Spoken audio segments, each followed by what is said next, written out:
ನೋಡಿ, ಬೆಂಗಳೂರಿನಲ್ಲಿ ನಂಬರ್ 1 ಸಮಸ್ಯೆ ಅಂತಂದರೆ ಅದು ಟ್ರಾಫಿಕ್ ಜಾಮ್.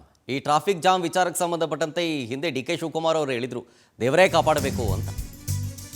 ಈಗ ನೋಡಿ, ಇದೇ ಟ್ರಾಫಿಕ್ ಜಾಮ್ನಲ್ಲಿ ಬೆಂಗಳೂರಿಗೆ ವರ್ಲ್ಡಲ್ಲೇ ಸೆಕೆಂಡ್ ಪ್ಲೇಸ್ ಇದೆ ಟ್ರಾಫಿಕ್ ಜಾಮ್ ವಿಚಾರದಲ್ಲಿ.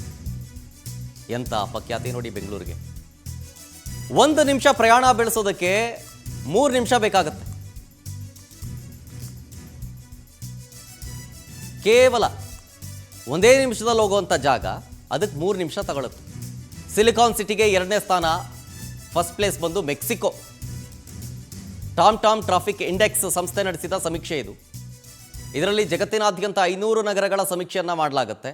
ಆ ಸಮೀಕ್ಷೆಯ ರಿಪೋರ್ಟ್ ಕೂಡ ಇದೆ ನೋಡಿ. ಮೆಕ್ಸಿಕೋ ಮೊದಲನೇ ಪ್ಲೇಸ್ ಇದೆ 75.9%. ಬೆಂಗಳೂರು ಸೆಕೆಂಡ್ ಪ್ಲೇಸ್ ಇದೆ 74.4. 3ನೇ ಪ್ಲೇಸು ಡಬ್ಲಿನ್ ಇದೆ 72.9 ಅಂತ.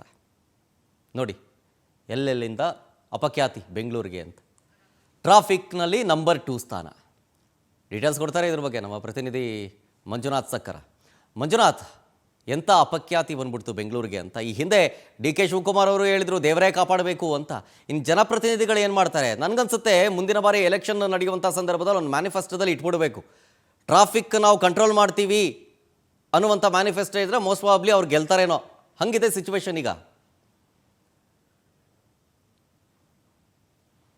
ನೀವೆಲ್ಲ ನೋಡಿದೀವಿ, ಬೆಂಗಳೂರು ನಗರದಲ್ಲಿ ಟ್ರಾಫಿಕ್ ಕಡಿವಾಣ ಹಾಕ್ಬೇಕು ಅಂತೇಳಿ ಸಾಕಷ್ಟು ಯೋಜನೆಗಳು ಮಾಡ್ತಿದ್ದಾರೆ, ಸಾಕಷ್ಟು ಪ್ಲಾನ್ಗಳು ಮಾಡ್ತಿದ್ದಾರೆ.